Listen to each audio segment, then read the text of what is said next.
Well, folks, I can't even really tell you that I didn't expect this. Okay, I can't tell you. It's sad, but at the end of the day, the UFC, they're in the business of making money. Stay tuned. And Yes, just enjoy the rest of this day and perfect. have everything good. Can we Thank you, still get the drop? Listen, listen, listen. Can, can, Coach. They got it. can we say we are the Shevchenko sisters, and you're watching Coach Shelton Harrison? That's easy. We are the Shevchenko sisters. And you are watching Coach of, yeah, you are watching Oh, it it. was there. It was there. It was there. That works, Coach. Perfect. That's beautiful. Okay, guys. LDBC, LDMMAC. There's your boy, Coach Sheldon Harrison. You're live on the Coach Sheldon Harrison Combat Sports Show Live. Hey, guys, shout out to WMMA Rankings. Okay, shout out to them. These guys, I think they do a phenomenal job at covering women's MMA. I think they do. Them and Bloody Elbow, I think that between them and Bloody Elbow, but I think WMMA Rankings, I think they do the best job. So shout out to those guys for putting in a tremendous amount of hard work, okay? I just saw this through them, and you guys, I'm a huge Vivane Security Pereira fan. I'm a huge fan. But this is something that I was kind of expecting, okay? I wasn't shocked that this happened, okay? And I'm gonna tell you guys why, okay? Yeah, Vivane Pereira, she's only got 2 losses, okay? She's 13-2. She's definitely amassed a lot of wins. Most of her wins were in lower tier organizations, okay? And she was very dominant down in the lower tier organizations. She was getting finishes. She was very aggressive, but she moves up to the UFC and the aggression stopped. I have an issue with her fighting style. I like the defensive part of her style that she's developed. It's very good. But, like she's almost like 5 foot, and it's really hard for her to be an outside fighter at that height. Her strong points before she came to the UFC, she was a very good inside in the pocket fighter. She's very good. And, she won a lot of fights that way. And I just think that, I think that the way that she had been fighting, I just didn't think that it was suitable to her style. You know, people like Joanna, they can fight on the outside because they have the range to do it. People like Rose Namajunas, they can fight on the outside because they have the range to do it. People like Andrea Overkill Hill, they can fight on the outside because they have the range to do it. But I think that Viviane, it's just she was too small. She was too short. And also part of it too, I just never thought that she was a legit strawweight. I never thought that. I figured fighters like her and Danielle Taylor, they're too small. And I just think that they would be better suited for an atomweight division. That's my opinion, okay? And I think Vivane Pereira would actually dominate in an atomweight division. I think she would. But it's just the strawweights, a lot of them were bigger than her, and she would take the stance of trying to fight these girls on the outside, and it didn't work. It didn't work. She had a tough fight with Letourneau. Some people think that Letourneau won. I thought Pereira won that fight. I thought she eked out a very close fight. But she was struggling with the range of Letourneau. She was struggling with that range, man.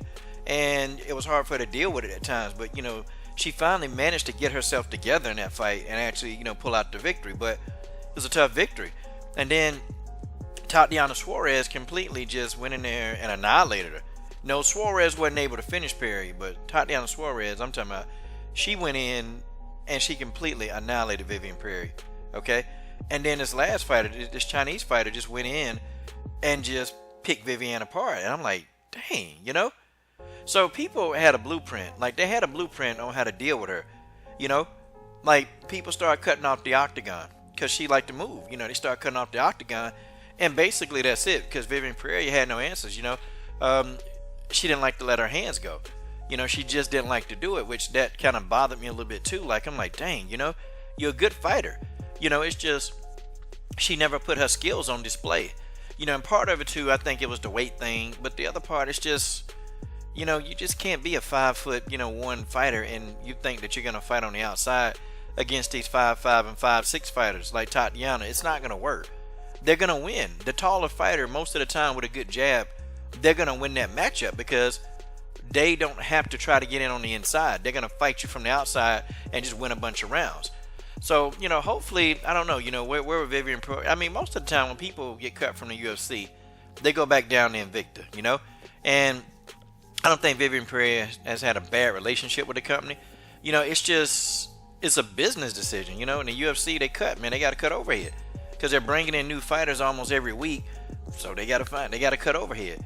And unfortunately, this is a casualty of war. Vivane Pereira, she got cut. They didn't renew her contract. I'm sorry, they didn't renew her contract.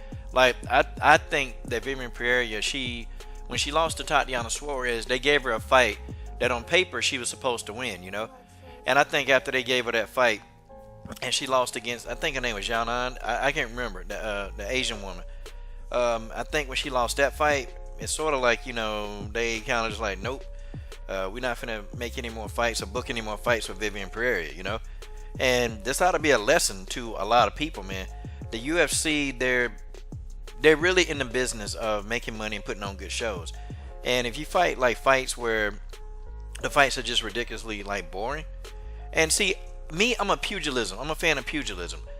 I like the defensive style of Vivane Pereira. I like it. But to a casual fan, it's boring. And a casual fan, they're not going to pay for it. They're not going to pay for somebody to move around and jab, stick. They'll pay for a defensive fighter if the defensive fighter is being offensive. Actually countering and landing shots. They'll pay for that.